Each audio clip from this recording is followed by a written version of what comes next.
네, 안녕하세요.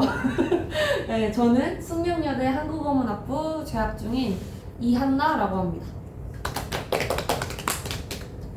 출석 체크부터 할게요. 3명 다 왔는데 그래도 이름을 알아야 되니까 3시 5분 처음에 좀 당황했거든요. 3명이라고 해가지고 한나야 미안해.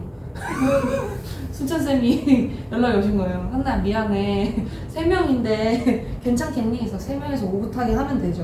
이러면서 또 근데 오히려 더 기대하는 마음이 생겼던 것 같아요. 뭔가 더 얘기해줄 것들이 많겠다. 여러 그런 경험들을 통해서 생각보다 경험을 많이 했더라고요. 보니까 저걸 만들어 놓고 보니까. 그래서 쭉 준비한 PPT를 하고 이렇게 가보도록 할게요. 저 캐릭터는 눈송이에요. 저희 학교 숙대가 그래도 다른 대학교들에 비해서 그 캐릭터가 굿즈나 이런 게 활성화돼 있어요. 캐릭터로 굉장히 마케팅을 잘하는 사례예요. 그래서 굉장히 귀여운 아이고 아무튼 그렇습니다. 일단 목차는 이렇게 됩니다. 한국어문학부 그리고 한국어문학부에서 뭘 하는지, 그다음에 졸업하면 그럼 뭐 합니까? 그다음에 제 얘기를 좀 하고, 제 얘기가 3개나 되네요 지금 보니까. 네, 전공 때는 뭘 했고를 이제 같이 섞어서 하고, 그다음에 저 이화여고 다닐 때랑 대학교 들어왔을 때, 그다음에 7번은 좀 얘기해주고 싶은 거. 조언을 하면 꼰대라는데 그냥 꼰대를 하기로 했어요. 그래서 아무튼 그렇고 질문 받을 것 받고 연락처를 저는 이 선배 마음에 든다 그러면 연락을 하시면 되겠습니다. 네, 숙대입니다. 왼쪽에 있는 건 제가 찍은 건 아니고요. 어떤 사진사님이, 나머지 2개는 제가 찍은 거예요. 학교가 예쁩니다. 아기자기하고 그리고 남산이 보여요. 너무 좋아요. 일단 학교에 대해 잠깐 소개를 하자면, 단점, 캠퍼스가 작습니다. 요만큼이 캠퍼스거든요. 작아요. 이화여고를 다녀본 사람으로서 왜 이화여고만한 학교가 있지? 이런 느낌이에요. 캠퍼스 이쪽 끝에서 도서관에서 진리관까지 가는데 천천히 걸어서 한 10분, 15분밖에 안 걸려요. 근데 이 단점이 또 나중에 장점으로 될 수 있다는 점. 어쨌든 강의실이 캠퍼스가 작다 보니까 약간 좁아요. 그러니까 어떤 강의실은 넓은데 어떤 강의실은 like this classroom 이런 느낌? 이거보다 더 다닥다닥 붙어있는 경우도 가끔 있는데 그건 뭐 나쁘지 않아요. 막 우리가 무슨 활동을 하거나 이런 수업이 아니라. 학교가 여기 있고 숙대 있고 여기에요. 여기가 효창공원입니다. 효창공원역. 그다음 여기가 남영역이에요. 교통은 나쁘진 않은데 그렇다 좋지도 않아요. 여기로 이렇게 올라갈 때는 오르막이 진짜 심해요. 그래서 저는 버스를 타고 가거나 아니면 일레클 있잖아요. 전기 자전거를 타고 가기도 합니다. 이쪽은 경사가 그래도 좀 만만해요. 즉 여기가 제일 높다는 얘기죠. 이거 말고는 단점이 딱히 생각나진 않아요. 네. 장점! 캠퍼스가 작다. 그 얘기는 강의실 상관없이 수강 신청이 가능합니다. 연대, 이대, 건국대 이런 데 학교 넓잖아요. 거기는 내가 이 수업과 이 수업을 듣고 싶어요. 그러나 이 수업과 이 수업 사이에 걸어서 가는 거리가 20분이 걸려요. 그럼 못 듣는 거예요. 하지만 저희는 아까 얘기했다시피 천천히 걸어도 15분 안에 들어갈 수 있어요. 쉬는 시간이 15분이에요. 웬만하면. 그렇기 때문에 강의실에 상관없이 수강 신청이 가능하다. 그 다음에 요 라인 있잖아요. 요 라인에 맛집이 많아요. 다닥다닥 붙어 있어요. 아주. 에브리타임 알아요? 혹시? 에브리타임이란 앱이 있는데 거기에 모든 대학교 게시판이 있어요. 그러니까 그 대학교 학생만 접근을 할 수 있는 거죠. 그 게시판이 있는데 숲플레이스라고 맛집 게시판이 있어요. 그래서 사람들이 여기 맛있다 막 이러면서 올려주는 거예요. 그런 게시판이 아주 활성화가 돼 있을 정도로 맛집이 꽤나 있어요. 그리고 여대 특성이어서 그런지는 몰라도 학우 분들이 좀 까다로운 면이 있어서 그게 오히려 좋아요. 왜냐하면 거기가 만약에 청결이 별로거나 맛이 없다 그러면은 망해요. 한 6개월 안에 살아남은 곳은 평타 이상이다. 이런 결론을 낼 수 있죠. 그다음에 또 우리가 이렇게 실제로 맞닥뜨릴 때도 또 그런 인터넷 상에서도 사람들이 꽤 친절합니다. 세미 사회인데 그렇게까지 아직까지 조별 과제에서도 엄청난 빌런을 발견하지 못했고, 물론 빌런이 없었다는 건 아니에요. 그렇지만 친절해요. 친절하고 막 인성이 별로 나쁘지 않아요. 그래서 저는 참 좋은 인상을 받으면서 계속 학교를 다니고 있어요. 그 다음에 에타가 클린합니다. 이 에타가 클린하지 않다는 의미는 자기들끼리 싸우거나 19 이런 얘기를 한다는 거나 이런 경우가 많아요. 근데 에타가 되게 건전하고 되게 다들 귀여워요. 막 예를 들어 나 오늘 침대에서 일어나서 내가 스스로 요리를 해 먹었어. 나 대단하지? 막 이런 식으로 올리잖아요. 그럼 와 대단하다 성이 막 이러면서 댓글로 달아주고 되게 귀여워요 다들. 그다음에 다양한 게시판이 있습니다. 다른 대학교들 같은 경우에는 게시판이 그냥 그 메인 게시판만 활성화돼 있고 나머지 게시판은 활성화가 안 돼 있는데 저희는 과 게시판, 그다음에 중고장터, 아까 얘기했던 숲플레이스 맛집, 종교 관련 게시판도 있었고 공부하는 게시판 이런 것도 있고 엄청 많아요. 저희의 그 학교의 캐치프레이즈는 세상을 바꾸는 부드러운 힘이에요. 어떤 이들은 이 슬로건이 마음에 안 든다고 해요. 왜 부드러워야 하냐, 그냥 좀 세면 안 되냐. 젠틀이라고 하거든요. 저 부드러우니 저는 분명 젠틀함이 필요하다 생각해요. 이 세상을 그럼 뭐 혁명적으로 바꿔서 이렇게 해야 될까 싶다가도 우리는 좀 더 성숙한 방법으로 이 세상을 바꿀 수 있으면 좋지 않을까? 이런 생각을 하게 되는 그런 슬로건인 것 같아요. 총장 직선제. 이건 무슨 얘기냐면 저희 학교는 총장을 학생들이 일부 투표권을 행사해서 뽑을 수 있습니다. 사립대에서는 한 6개 정도가 학생들의 투표권이 있어요. 이건 2020년도부터 시작이 되었어요. 그래서 저는 제가 1학년 때, 제가 20학번이기 때문에 1학년 때 뭣도 모르고 투표를 했죠.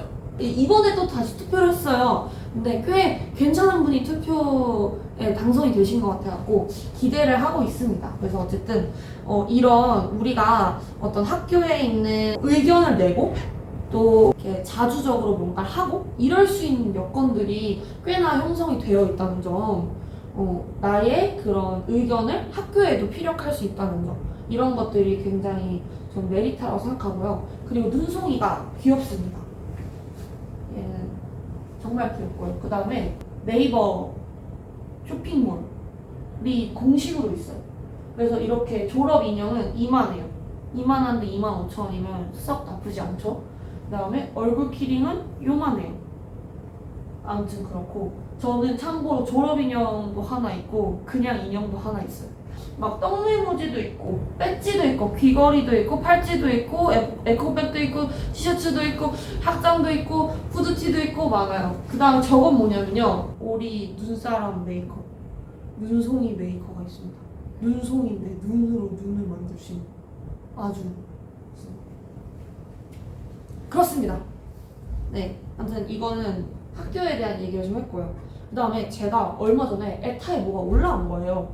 보니까 이거는 꼭 여러분들한테 알려주고 싶다. 만약에 숙대를 오고 싶다라고 한다면 숙명 미네르바 대학교 교류 프로그램이 있다 하더라고요. 미네르바 대학교에서 한 학기 정도 우리 학교로 온다고 하더라고요. 학생들 한 몇십 명이 와가지고 우리 학교 사람들이랑도 교류하는 프로그램도 있다고 하는데 전 또 몰랐네요, 그거를. 그래서 우와, 이건 진짜 알려줘야 되겠다. 그 다음에 교환학생을 신청을 할 수가 있는 제도들이 계속 있어요. 뭐 중국어에 관심이 있거나 그쪽에 관심이 있다. 그럼 중국으로 나갈 수 있는 그런 것들. 하버드를 탐방을 할 수 있는 프로그램이 있더라고요. 첨단바이오 융합 소재 전공이라는 과에만 해당이 되는 프로그램이긴 했는데 이런 여러 가지 기회가 있는 학교다라는. 이제 이 해외 인턴십이 여러 군데가 있더라고요. 근데 디즈니 인턴십 들어봤어요? 디즈니 그 놀이공원?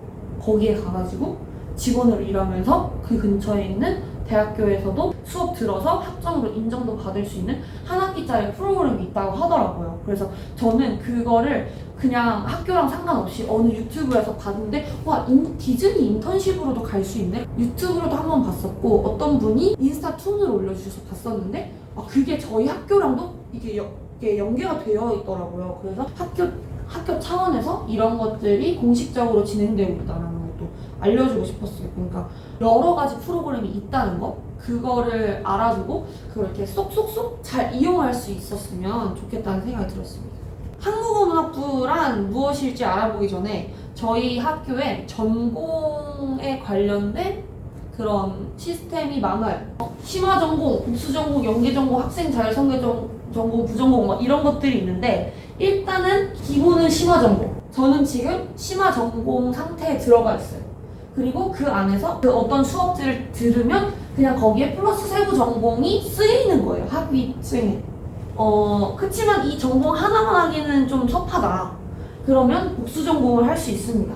제가 같은 수업을 들었던 언니 중에 정치외교학과가 본 전공인데 한국어문학부를 복수 전공하는 언니가 있었어요. 그래서 왜 왔냐? 이해가 안 된다. 그랬는데 옆에 있는 애는 화학과가 본 전공이었어요.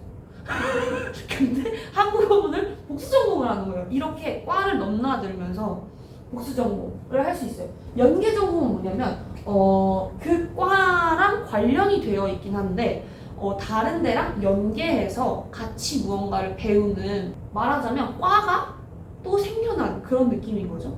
그 다음에 학생자율설계 전공은 연계 전공이랑 비슷한데 우리가 코스를 정해서 이런 것을 통해서 배우고 싶습니다를 학교에 신청을 하면 내가 내 과를 만들어낼 수 있는 거죠. 부전공도 할 수 있어요. 그러나 부전공은 복수전공은 내 학위 중에 2개의 학위가 들어간다면 부전공은 들어가진 않고 내가 그냥 그걸 배웠다고 인증 정도만 할 수 있는 그런 형태로 된다고 할 수 있습니다. 물론 이제 수업을 듣는 학점 수가 달라지겠죠. 그다음에 저희 숙제 자체가 전과도 좀 쉬운 편이에요. 그래서 제가 아는 동생은 중어중문에 있다가 기계 시스템 학부로 옮겼어요. 진짜 뜬금없죠. 원래 그 친구는 이과였어요. 근데 성적을 맞춰서 온 거죠. 숙제를. 근데 숙제가 전과가 마침 쉬었던 거예요. 그래서 자기가 원하는 그 과로 전과를 할 수 있는 또 많이 학생들이 전과를 하기도 합니다. 완전 인기가 많은 진짜 한두 개 제외하고는 거의 다 돼요. 그러니까 음대, 약대는 원래 안 되고 근데 그거 말고 이제 경영이 조금 성적 순으로 자르는 것 같고 그거 말고는 거의 다 막 옮길 수 있다고 하더라고요. 한국어문학부 혹시 한국어문학부라는 과 이름에 대해 들어본 적 있나요? 잘 들어본 적이 없죠. 자, 한국어문학부. 원래 저희 한국어문학부는 20년 전인가에는 국어국문학과였습니다. 그런데 이름이 바뀌게 되었어요. 한국어로서의 국어를 우리는 가르치겠다라는 것을 뭔가 더 포커스를 두기 위해서 한국이라는 걸 붙였고 언어와 문학에 대해서 배웁니다 라는 게 있고 또 학부라고 붙은 거는 한 학년에 70명 정도 됩니다. 그래서 중대형 과여가지고 그래서 좀 큰 과다라는 거 플러스 저희 안에 세부 전공 한국어문학부 무슨 전공 이렇게 되어 있기 때문에 그래서 이렇게 한국어문학부라고 이름이 붙었다고 얘기를 들었습니다. 한국어문학부의 심화 전공 중에 세부 전공이 이렇게 있습니다. 국어국문학 전공과 국제한국어교육 전공, 미디어 문해창작 전공 이렇게 있거든요. 그런데 국어국문학 전공은 정말 그냥 아무것도 뭔가 내가 특정하고 싶지 않다거나 혹은 국어국문학을 정말 배우고 싶다거나 그럴 때 이제 세부 전공을 저쪽으로 선택을 하는 경향이 있고 미디어 문해 창작은 뭔가 이렇게 창작하거나 그런 내가 팔리는 어떤 문학 작품 혹은 내가 뭔가 미디어 그런 TV, 영화 이런 쪽으로 진출하거나 하고 싶다 할 때 이쪽을 하기도 하고 국제한국어 교육은 제가 이따가 또 많이 설명을 할 텐데 한국어를 외국인들에게 가르치는 쪽 전공도 지금 저렇게 진행이 되고 있습니다. 전 이 짤을 참 좋아해요. 지금 공부를 머리에 넣고 있어요. 가끔 눈송이가 이렇게 탈을 쓰고 학교에 돌아다녀요. 뭔가 행사가 있거나 할 때 그럼 사진도 찍어주고 막 하이파이브도 해주고 여기가 보이는 거예요. 막 이렇게 도 넣어볼 수 있고 아무튼 그렇습니다. 저게 세탁비가 막 몇십만 원 든다고 해가지고 막 어디 앉지도 못하고 그 하시는 분이 아무튼 짤 같은 게 에타의 그 게시판에 그 눈송이 짤 막 이런 그 게시판이 있어요. 누가 이렇게 패러디를 해서 그려주는 거. 수상하게 피곤해하는 눈송이 막 이런 거 그려주고 막 이러더라고요. 그 다음에 연계 전공 관련해서는 스토리텔링 전공이 있는데 원래 국제한국어 교육 전공이 연계 전공으로 들어가 있었어요. 그래서 그게 정식 트랙이었는데 그 국제한국어 교육 전공이 사라졌습니다. 이유는 국제한국어 교원이 되기 위해서는 한국어 교원 자격증을 따야 돼요. 근데 저 연계 전공, 국제한국어 교육 연계 전공을 이수한다고 해서 그 한국어 교원 자격증이 나오지 않아요. 그렇기 때문에 전혀 메리트가 없는 거예요. 그러니까 학생들도 필요성을 못 느끼고 그리고 학교 측에서도 이건 굳이 있을 필요가 없겠다 해가지고 어차피 심화 전공에 세부 전공에도 있으니까 그래서 없애가지고 지금 한국어하고 관련 연계 전공은 스토리텔링 전공이 있어요. 그러니까 연계 전공은 뭐냐면 복수 전공이랑 비슷한 거예요. 그래서 내가 한국어 문학부이자 스토리텔링 전공인 사람인 거예요. 이 안에 호환 관계가 아니라 얘는 스토리텔링 전공을 관련한 수업을 또 따로 복수 전공 수준으로 들어야 되는 거죠. 저는 지금 커피를 마시니까 지금 커피를 한국어 문학부에서는 이제 이런 것들을 배웁니다. 이 짤 알죠? 그 작가님 그 대학 일기 이제 육아 일기를 그리신다는 이런 식으로 패러디가 돼요. 네. 아무튼 국어학이 있습니다. 한국어 교육이 있고 고전문학, 현대문학, 문학 창작 그 다음에 이런 것들과 관련한 캡스톤 디자인 수업이 있습니다. 하나하나 조금씩 설명을 해보자면 자 국어학에 대해서는 뭐 문법을 당연히 하겠죠. 문법이 사실 국어학이라고 하면은 전공생들에게 가장 떠오르는 거예요. 지금은 국어학의 이해라는 수업인데 국어학개론 이러면 거기에 한 80%가 국어 문법이 들어있는 그런 수업입니다. 그다음에 의미론, 활용론 이런 애들은 개인적으로 좀 굉장히 재미있는 학문이라는 생각이 드는데 사회 언어학에 대해서 배우는 학문이에요. 예를 들어 우리가 처음 만났잖아요. 처음 만났고 이제 앞으로 더 알아가게 될 수도 있고 모르죠. 근데 예를 들어 우리가 지금 처음 만났어요. 처음 만났는데 내가 우리의 나이 차이를 생각하더라도 나는 처음 만났고 친소 관계가 있고 없고 이걸 따져서 나는 친구에게 존댓말을 해요. 이거에 대해 분석하는 학문이 활용론이에요.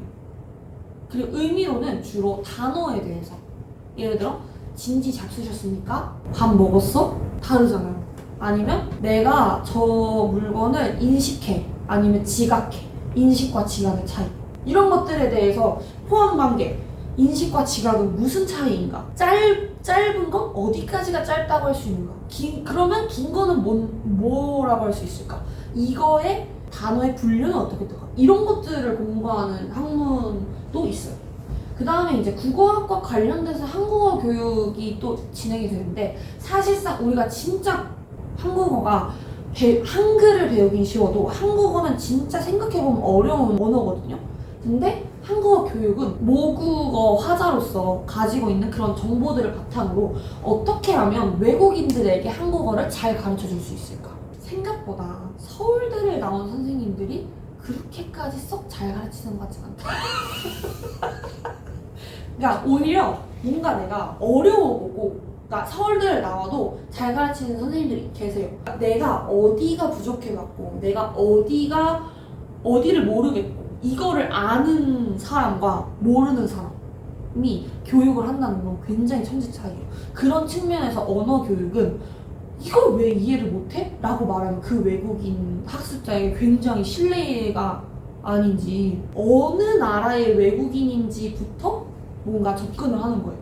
예를 들어 영어권이면 문장 구조가 이런 것에 대해서 차이가 있습니다 라고 설명을 해준다든지 아니면 중국인이나 일본인 학습자에게는 뭔가 중국어와 일본어와 비슷한 문화 혹은 비슷한 단어, 비슷한 발음을 통해서 이게 이렇게 됩니다를 좀 더 설명하기 좋게 확장을 해나간다든지 이런 식으로 하는 것이 한국어 교육에서 중요한 부분이라고 저는 생각을 해요. 저는 한국어 교육 쪽으로 갈 생각이긴 한데 그치만 저는 고전 문학을 참 좋아합니다. 고전 문학의 역사, 그 다음에 고전 시가, 고전 소설, 고전 수필, 기타 등등을 배우게 됩니다. 외계어 같은 중세 국어들이 난무하고 내가 이걸 왜 해석하고 있어야 되냐 이런 것들이 있지만 분명 뿌듯함이 존재하고 또 저는 역사를 개인적으로 좋아하는 사람으로서 꽤나 흥미로웠어요. 흥미로웠지만 결코 쉽지 않았어요. 현대문학은 또 현대문학의 역사가 있잖아요. 그래서 저희 그 한국어문에서 전공 필수 과목이 그렇게까지 많지 않은데 고전문학사와 현대문학사가 전공 필수 과목입니다. 현대시도 배우고 현대소설도 배우고 현대수필도 배우고 그런 작품에 대해서도 배우기도 합니다. 그러나 문학을 배우는 것과 문학을 창작하는 건 굉장히 다른 문제잖아요. 그래서 현대문학, 시나 소설을 창작하는 수업이 몇 개 있고 그 다음에 이제 아까 얘기했던 스토리텔링 전공 관련 수업들이 있어요. 이것들은 내가 팔릴 수 있는 나의 글을 쓰는 방법을 주로 배우는 거예요. 이게 과연 이 공모전에 당선이 될 것인가? 이게 과연 제작사가 투자를 할 만한 글인가? 그러니까 내가 좋아하는 글만 쓰기엔 그 얘기 있잖아요. 문사철 굶어 죽는다. 국문과, 사학과, 철학과. 그러나 우리는 여기에서 먹고 살 길을 찾아야 돼. 그렇기 때문에 스토리텔링 공부들을 하고 있는 거고. 자, 캡스톤 디자인은 어떤 수업이냐면 캡스톤 디자인은 모든 과에 다 캡스톤 디자인 수업이 들어있게 되어 있어요. 이거는 말하자면 프로젝트용 수업이라고 보면 돼요. 그러니까 내가 배운 것들을 바탕으로 어떤 결과물을 내는 수업인 거죠. 그래서 저는 캡스톤 디자인 수업을 할 때 전공 둘 다 전공 수업이었는데 한 수업에서는 고전 문학의 전통과 스토리텔링이라는 수업이었어요. 고전 문학 속에 있는 캐릭터를 바탕으로 뮤지컬을 창작할 수 있다는 우리의 스토리보드와 계획서를 제출하고 그거에 대한 포스터와 노래 몇 개와 그런 것들을 제출하는 우리 조는 그렇게 했어요. 다른 조는 뭐 소설을 만들기도 했고 웹툰을 만들기도 했고 다른 수업 같은 경우에는 한자의 해부라는 캡스톤 디자인 수업이었는데 그 수업은 이제 한자 교육과 관련된 동요를 저희 조에서는 만들었었어요. 이제 노래를 녹음을 하고 막 이러는 수업이어서 전 굉장히 좋아했죠. 노래를 좋아하는 스타일이기 때문에 이런 것들을 배우게 돼요. 그래서 국어학에서 전공 필수 하나, 현대문학사, 고전문학사, 그 다음에 전체 책 읽기 관련 수업 요렇게 4개 정도가 전공 필수예요. 그 외엔 다 전공 선택이거든요. 그럼 이 4개만 듣고 나서는 예를 들어 내가 고전문학을 좋아한다. 그러면 고전문학만 들이답할 수 있는 거예요. 이런 것들을 배우고 나서 졸업을 하면 뭘 먹고 사는지 이런 졸업 가운을 입은 퀸송이라고 해요. 저희는. 그래서 막 에고 이 할미라고 하지 마십시오. 당신은 퀸입니다. 그 다음에 이제 뭐 국어 공문이나 한국어 문 가면 문학계나 출판계 쪽으로 많이 진출을 하기도 하고 그 다음에 아까 얘기했다시피 한국어 교원이 되기도 합니다. 뭐 세종학당, 코이카, 기타 여러 학당들에 취직할 수도 있고 뭐 해외로 파견을 나갈 수도 있고 교직이수를 통해 중학교 혹은 고등학교 국어교사가 될 수도 있습니다. 국어교육과가 아니기 때문에 교직이수를 하는 학생들을 정원 내에 10%를 선발을 합니다. 70명이라 했잖아요. 6명을 뽑아요. 근데 이제 국어라는 과목 관련 특성상 친구들이 성적이 좋은 애들은 죄다 교직이수를 신청을 합니다. 그래서 진짜 성적이 70명 중에 10등 정도만 돼도 탈락! 그래서 저는 그때 18등인가 이랬어요. 그래서 70명 중에 나쁘지 않거든요. 근데 아예 신청을 안 했어요. 어차피 안 될 건데. 원래 저의 계획은 고등학교 국어 교사가 되는 게 꿈이었어요. 저는 담임쌤이 성한철 선생님, 이예수 선생님, 김동진 선생님 이랬거든요. 다 좋은 선생님들을 만났어요. 뭔가 교육적으로 청소년들과 함께 나아가는 그런 선생님이 됐으면 좋겠다. 그럼 이화여고에 오면 더 땡큐지 이렇게 생각을 했거든요. 근데 이제 교직이수에서 실패를 하고 생각을 해보니까 제 노트북 껍데기를 보세요. 이렇게 정신이 없는데 어떻게 임용고시를 할 수 있겠습니까? 수능 공부처럼 틀어박혀서 해야 되는 거잖아요. 못할 것 같더라고요. 그래서 잘 선택했다 이런 생각을 하면서 아무튼 또 광고계나 방송계 쪽으로 해서 나갈 수도 있습니다.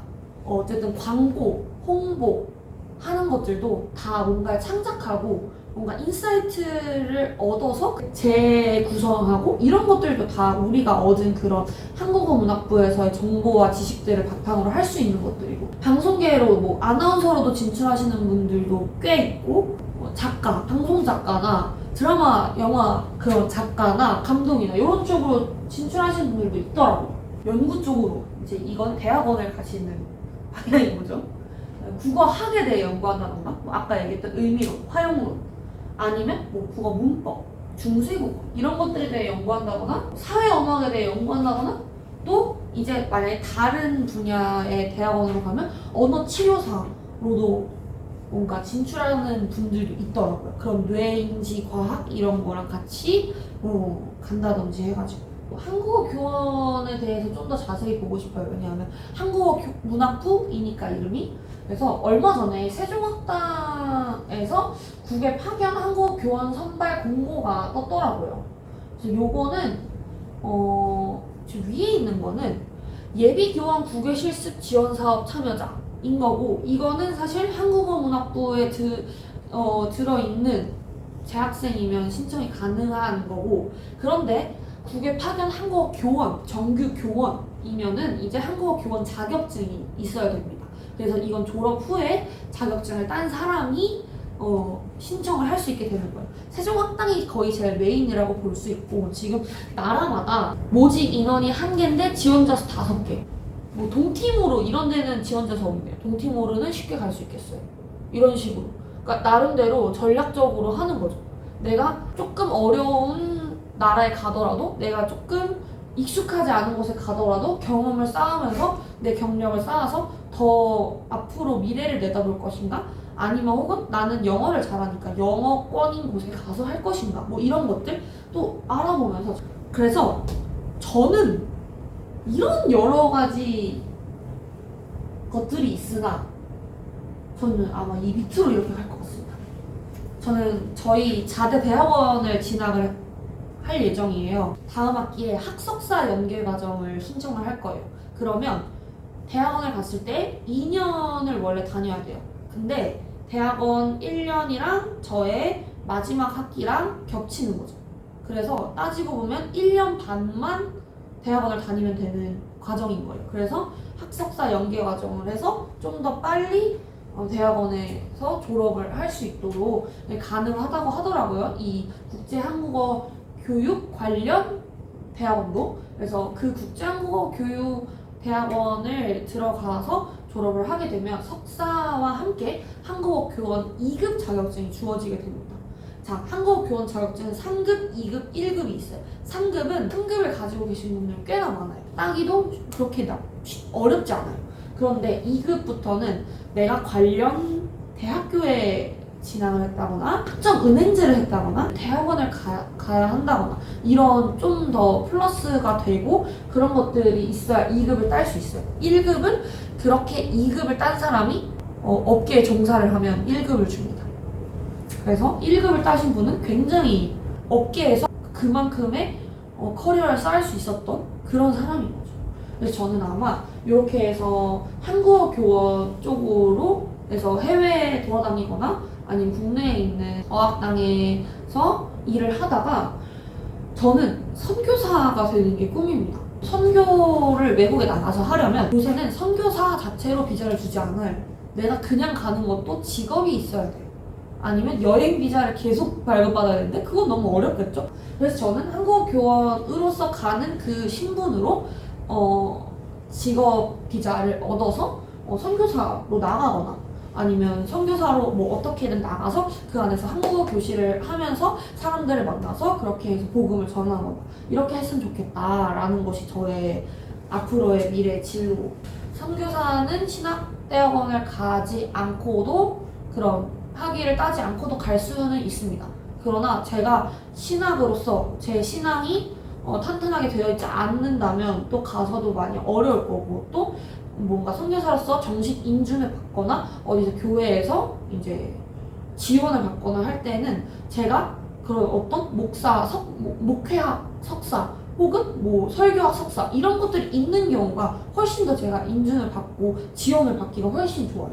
그래서 저는 정말 현실적으로 내가 어떻게 하면 선교사를 하더라도 그냥 냈다 무작정 가는 게 아니라 어떻게 하면 정말 성실하게 열정적으로 또 충실하게 이 일들을 잘 감당할 수 있을까를 계속 기도로 준비를 하고 있습니다.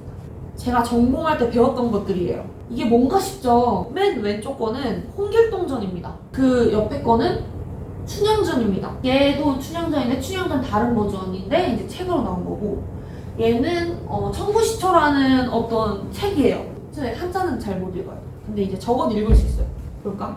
배회함을 보고 즉시 불러 문왈 내 무상흥이 이셔 야심토록 잠을 자지 아니하난다.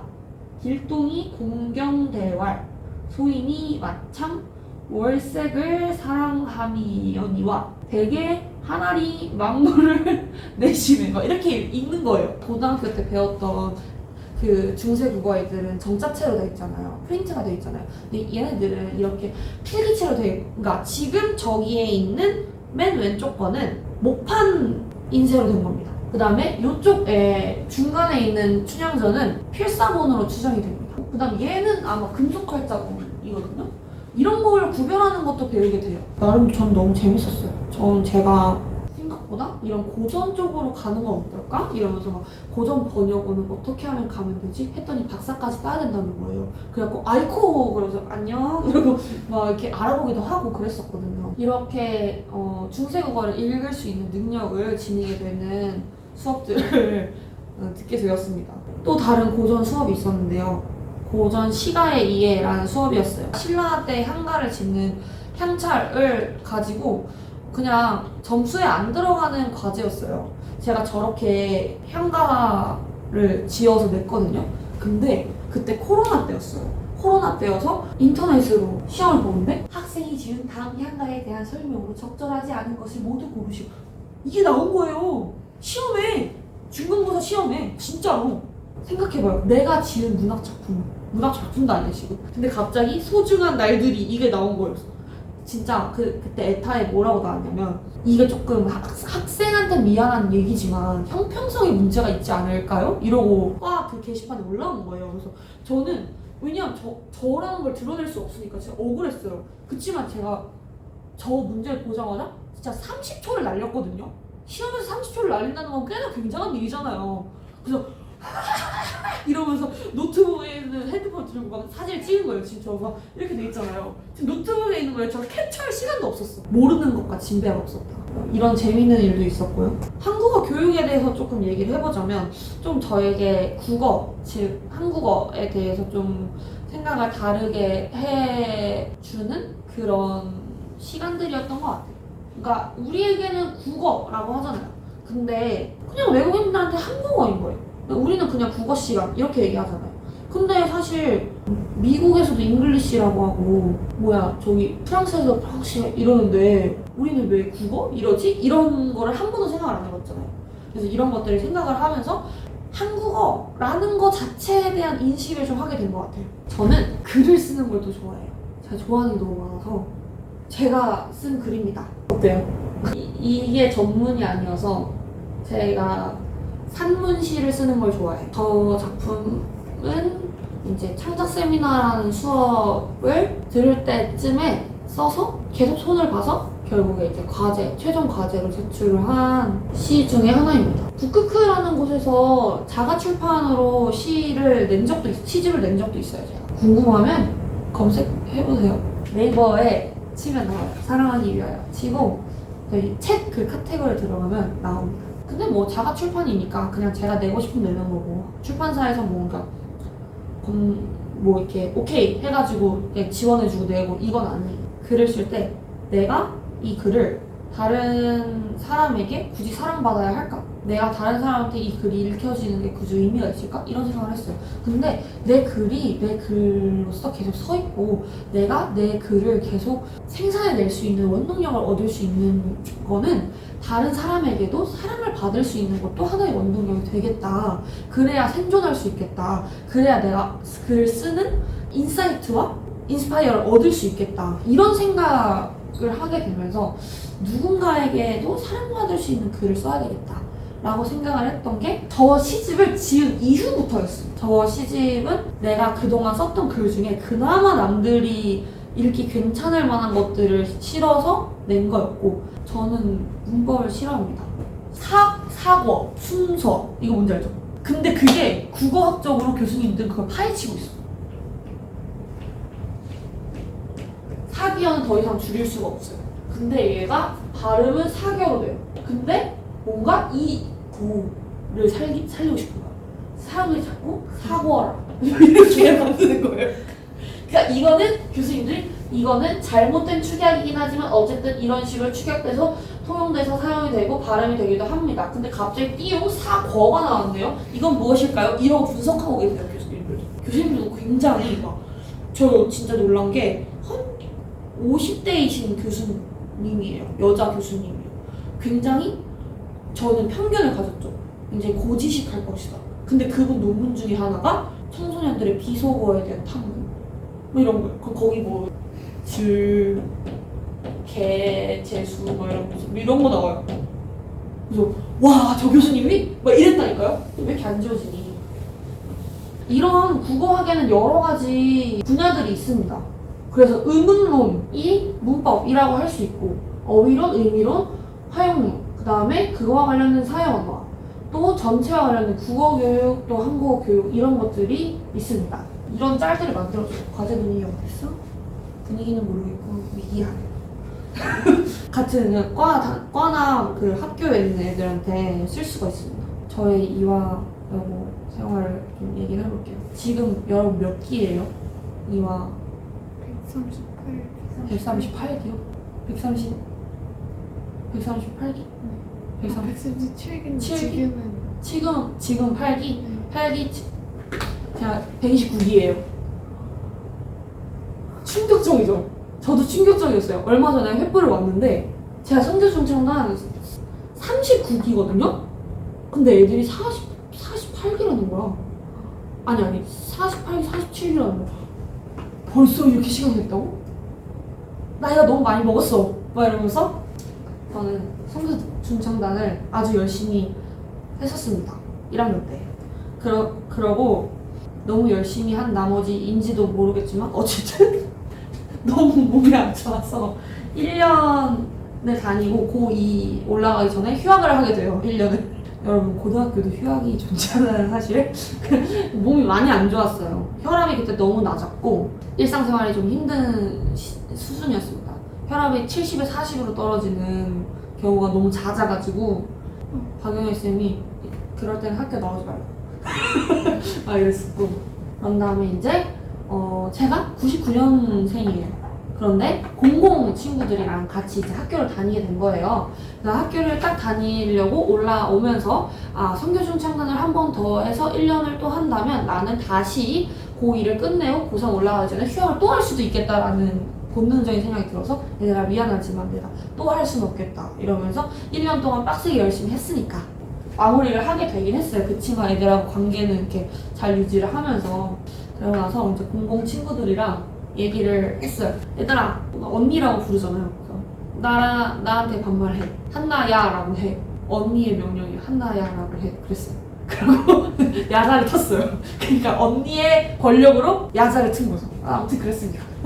2학년 때는 성교부장 했었고 3학년 때는 1학기 학급 회장을 했었어요. 근데 2학기 때 하지 않는 이유는 너무 힘들어가지고, 와, 고3 때 애들이 스트레스가 장난이 아니에요. 아주 나는 이 회장직을 그만하겠다 막 이러면서 안 한다 그러면서, 원래 고3 때는 그 다시 안 뽑고 그냥 연임해라 이런 분위기거든요. 근데 연임해라는 분위기였는데 안 해요. 안 합니다. 이렇게 했습니다. 그렇게 열심히 학교 생활을 야무지게 했었습니다. 이렇게 생겨먹은 사람이었어요. 저쯤에 스팅 먹었죠. 의자가 아니랬는데 의자가 언제 바뀌었대? 지금은 체육복이 어떤지 모르겠는데 우리 때 회색 후드티가 1학년 때 있었어요. 면 후드티. 난 너무 좋았어. 근데 그러고 나서 갑자기 저지 재질로 나는 체육복이 저 면인 게 너무 좋았어. 주로 바지를 입고 다녔어요. 왜냐하면 치마 별로 안 좋아했고 몰라 치마가 별로였어요. 아무튼 그랬습니다. 이거는 얼마 전에 찍은 횃불 사진이에요. 그때 저 1학년 때도 횃불 섰거든요. 저는 율동을 하는 사람은 아니었고 율동을 열심히 연습하다가 허벅지 근육이 파열돼가지고 선배들이 빼줬어요. 그래서 그냥 싱어했습니다. 싱어. 그래서 아무튼 그거 생각나고 그래서 내가 성교중 장단 중도 탈주자지만 그래도 음료수도 사다 주고 동아리 뭐예요? 저는 주로 환철쌤? 제 얘기하면 아실 거예요. 뭐예요? 블러티. 어? 블러티. 그 영어 네. 신문 뭐예요? YT? 문사 동아리인가? 맞아. 기억이 어렴풋이 납니다. 재밌는 동아리 생활, 나 주먹도끼도 들어가고 싶었는데 너무 힘들어가지고 그냥 전 아무것도 하지 않겠습니다. 그 다음에 이제 제가 딱 입학을 했을 때는 2020년 코로나가 터졌죠. 저는 이제 재수를 하고, 그러니까 1년을 휴학을 했었고 그 다음에 고3 끝나고 재수를 했어요.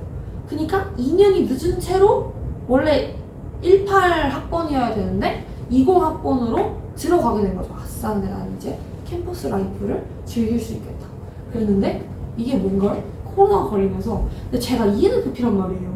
난 진짜 집 밖에 나가지 못한다는 게 굉장히 짜증나고 굉장히 진짜 마음에 안 들었어. 제가 재수할 때 가을에 수능 보기 전에 우울증 때문에 병원에 가서 약을 먹기 시작했어요. 근데 이제 코로나 때 집에만 있고 집에서 완전 강의만 듣고 녹강만 듣고 이러니까 우울증이 왕 더 심해진 거예요. 매우 힘들었던 2년여를 보냈던 것 같아요. 제가 E가 91이 나와요. 잘 못 들어본 수치죠. 2가 90이 넘는 경우는 잘 없거든. 그러니까 난 밖에 나가서 사람들 이렇게 만나고 난 이게 너무 좋은데 난 지금도 너무 좋거든요. 사실 그 3명 있다고 해서 오히려 좋아 이랬어요. 왜냐하면 같이 막 얘기하고 이렇게 교감할 수 있잖아요. 인간이랑 교감하는 게 좋거든요. 저도 그렇습니다. 굉장히 힘들었어요. 그러나 지금 뒷장을 보면 아주 정신이 없을 거예요. 자, 어디부터 설명해야 되지? 얘는 제가 그 22년도 가을에 저희 학교 축제가 있었어요. 저 지금 왕옷을 입고 있어요. 제가 가서 축제 장기자랑 가서 1등을 먹었습니다. 홍연을 부를 때 골룡포를 입고 갔어요. 딱 골룡포를 입는 순간 그때 같이 나왔던 다른 학우분들이 1등은 저 사람이구나 이런 느낌을 주더라고요. 그래서 딱 기선제압하고 1등을 딱 먹었습니다. 그 다음에 또 이때랑 비슷한 시점에 제가 숙명합창단이라는 저희 학교 중앙동아리에서 지휘자를 지원을 했는데 된 거예요.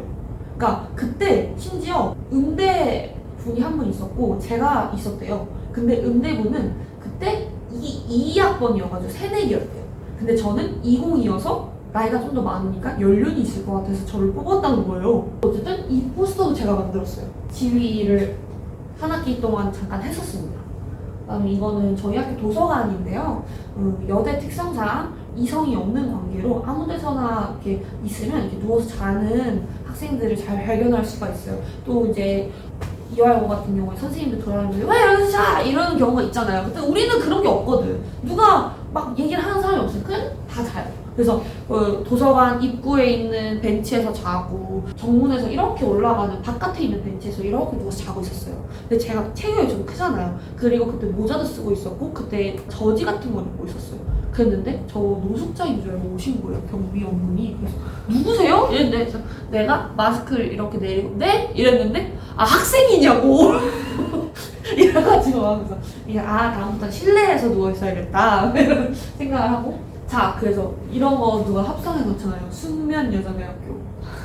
저희 학교 과제가 좀 많은 편인 과가 있어서 숙제여대 뭐 이런 것도 있고. 그리고 학교에서 제가 했던 것도 저희 학교 그 사람들 송이라고 해요. 눈송이가 마스코트잖아요. 그래서 송이님 뭐 이렇게 얘기해요. 뭐 바퀴벌레 잡는 송이의 줄임말입니다. 저는 바퀴벌레를 잡아요. 학교 주변에 자취방들이 있잖아요. 바퀴벌레가 나타났다. 그러면은 게시판에 올려서 제발 도와주세요, 살려주세요, 막 이렇게 하는. 그러면은 가는 거예요. 가서 잡아주고 15,000원 내외의 출동비 및 처리 비용을 받고 사례를 받고 돌아옵니다. 그래서 지금까지 한 12번 정도 출동을 했었어요. 이거는 저희 학교 신문에 특대 신보에 실린 거울지 같은 그런 거 있잖아요. 그런 데에 실린 거예요. 제가 인터뷰를 했거든요. 저는 이제 JDM이라는 기독교 동아리를 지금 하고 있어요. 그래서 JDM은 이제 전국에도 있고 해외에도 있고 지금은 서울지구 단위로 활동을 하고 있고 숙대에는 지금 6명 정도가 있는 동아리예요. 그래서 거기서 이제 전 대표예요. 대표를 할 사람이 없어가지고 제일 나이 많은 사람이 대표를 하는 거고 어쨌든 JDM이 이제 2단이 아니라는 걸 어필할 수 있는 그런 약간 회의 같은 데 가가지고 JDM은 어떤 곳입니다 이런 거 설명하는 곳이고 그리고 제가 JDM 그거긴 한데 막 CCC, IVF, 조이 이런 데 많거든요. 그래서 그게 숙명 기독 학생 연합이라는 데가 있어요. 그 연합에서 이제 저를 자꾸 불러서 찬양 인도하라고. 그래서 찬양 인도를 하려고 준비하는 모습을 누가 사진을 예쁘게 찍어줬더라고요. 그 다음에 이제 요거는 나이아가라 폭포입니다. 제가 직접 찍은 거예요. JDM에서 그 단기 선교로 미국을 갔었어요. 그러니까 사실 정말 선교를 하러 간 건 아니었고 기독교 유적을 탐방하고 우리가 어떤 뿌리에서부터 시작해서 이렇게 우리가 신앙생활을 할 수 있었는지 감사하는 마음으로 돌아보고 이런 시간들 또 거기에서 JDM 미주 수양회가 있었어요. 그 수양회도 섬기러 갈 겸 그렇게 갔었고 그때 미국 비전 트립이라고 하는데 비전 트립 전체 총괄 진행이 저였어요. 전 미국을 처음 가는 거였고 그래서 할 얘기가 많아요. 여기는 학교예요. 학교에 돗자리를 펴놓고 저희가 지난 학기는 매주 화요일마다 찬양 모임을 가졌어요. 약간 그 목요 찬양처럼 우리끼리 찬양하는 거예요. 그냥 광장 같은 데서 돗자리 펴놓고 그래서 저희는 동방이 없기 때문에 동방이 있는 조이 애들 동방 제가 비밀번호는 알거든요. 그래서 거의 반 조이예요. 그래서 거기서 이제 거기다 광고판 스탠드랑 돗자리랑 다 보관해놓고 기타도 보관해놓고 시간을 이제 끌고 가가지고 찬양하고 사람들이 막 점점 더해지고 같이 막 찬양하는 그런 숙대가 크리스천 학교가 아닌데도 예배나 이런 것들이 활성화가 되어 가고 있는 중입니다. 다들 종교가 어떻게 되는지는 잘 모르겠지만 아무튼 저는 이러고 살고 있어요. 자, 빠르게 이 얘기는 뭐냐면 사진 찍어도 돼요. 찍어도 되거든요. 빠르게 이런 거 잘 이용하라는 거예요. 도서관 이용하세요. 논문 같은 거 데이터베이스 수료생부터는 이용 불가, 휴학생은 이용 가능. 그러니까 휴학하거나 했을 때 논문 같은 거 많이 찾아와가지고 내 학위 논문이나 아니면 뭐 나중에 궁금한 거나 이런 거 다 찾아볼 수 있고 노트북도 대여해주고 마이크로소프트 오피스도 해주고 어도비는 할인해주고 뭐 장학금 엄청 많고 비교과 프로그램 있고 무슨 비교과 프로그램 안에 캠프 같은 것도 있어요. 그래서 어디 여행도 갈 수 있고 뭐 초청 강연 오는 거 막 김혜란 작가님 이런 분들도 막 오시고 이러거든요. 뭐 그렇습니다. 자, 다음 에타를 활용하십시오. 핑거 프린세스가 되면 안 됩니다. 등록금 언제부터 내요? 이런 걸 그냥 냅다 물어보는 사람이 있어요. 등록금 언제? 라고 검색하면 다 나오거든요. 에타에. 그러니까 다 검색을 하고 학과 게시판도 엄청 많고 중고점프 맛집, 뭐 짤방, 에타 캡처 게시판, 드립 엄청 많고 막 이런 거 다 거기서 구해온 거예요 지금. 그래서 저희 학교로 만약 오게 되면 학교 게시판 에타를 많이 활용할 수 있다. 그리고 또 저희 에타에는 외부인들이 꽤 많이 들어와요. 저희 스노로즈라고 졸업생 분들이 만드신 게시판이 있어요. 커뮤니티가. 거기서는 이제 거기서만 족보 거래가 돼요. 시험 족보. 그래서 그런 것들도 있다. 그래서 숙제를 만약에 오게 되면 이한나 언니라고 해줘요. 이한나 언니 빨리 연락해. 막 이러면서 신천쌤한테 이한나 언니 연락처 빨리 주세요. 막 이러면서 진짜 이 얘기를 하고 싶어요. 진로에 있어서 어디로 가든 진짜 상관없거든요. 근데 본인이 좋아하는 거와 잘하는 거에 있어서 내가 이걸 진짜 했을 때 불행하지 않을 것들을 선택했으면 좋겠어요. 누군가가 이렇게 가라고 해서 저는 생뚱맞게 엄마가 경영학과 가라고 했다 나 진짜 싫다 이러면서 재수를 하게 된 케이스거든요. 좋아하는 것을 잘하지 않더라도 잘하게 될 수 있는 가능성이 있어요. 자, 그리고 여러분 실패를 두려워하지 마세요. 저는 깨지고 다치고 무너지고 아프고 쓰러진 적도 있어요. 진짜 실제로 물리. 그치만 어떤 일에 있어서 완수를 하지 못한다거나 실패를 한다거나 이런 것들이 반복되는 문제가 있고 내가 의도한 거면 문제가 있겠지만 무언가 내가 어떤 것 때문에 딱 실패를 해서 내가 깨졌더라도 그게 분명 얻어가는 게 있을 거예요. 진짜 이거는 정말로. 그 다음에 나는 그랬으면 좋겠어요. 저는 예를 들어 검사가 꿈이에요. 저는 국어 선생님이 꿈이에요. 가 아니라 저는 학교에서 학생들을 가르치는 사람이 되고 싶어요. 뭐뭐 하는 사람이 되고 싶어요가 여러분들의 진로의 목표였으면 좋겠어요. 제가 진짜 많은 경험들을 했거든요. 줄이는 게 느껴지지 않아요? 근데 제가 깨달은 건 뭐냐면 생각하면서 살아야 돼요, 우리. 지금 내가 왜 학교를 다니지? 지금 내가 왜 수능을 볼 준비를 하지? 지금 내가 왜 이 활동을 하지? 지금 내가 왜 주먹도끼를 하고? 지금 내가 왜 이 선택 과목을 듣고? 내가 왜 문과로 갈 거고? 이런 것들 있잖아요. 그런 것들을 내가 생각하면서 살아야 돼요. 이유를 생각하면서 살아야 돼요.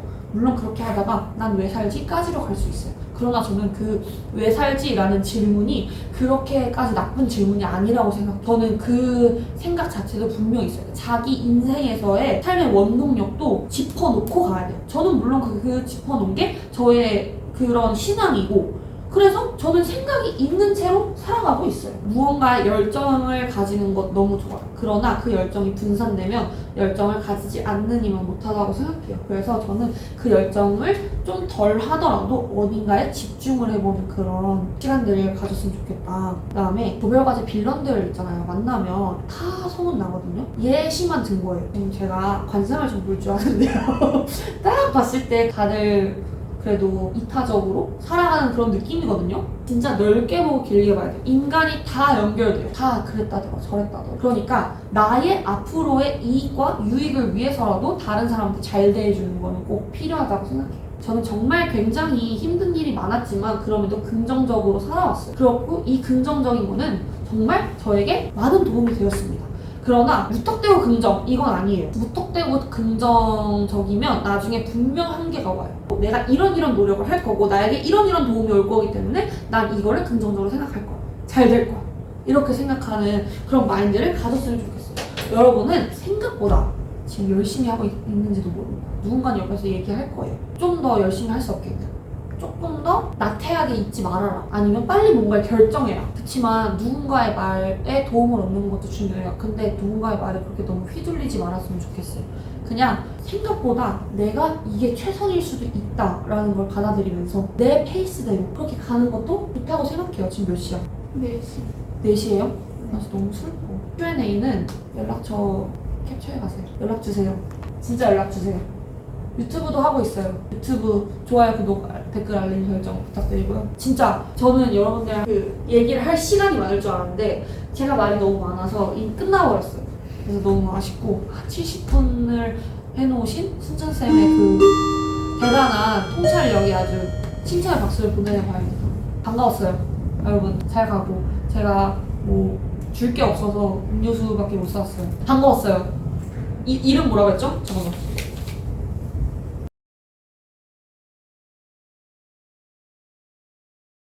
안녕. 감사합니다. 이제 자신의 반으로 돌아가면 되겠습니다.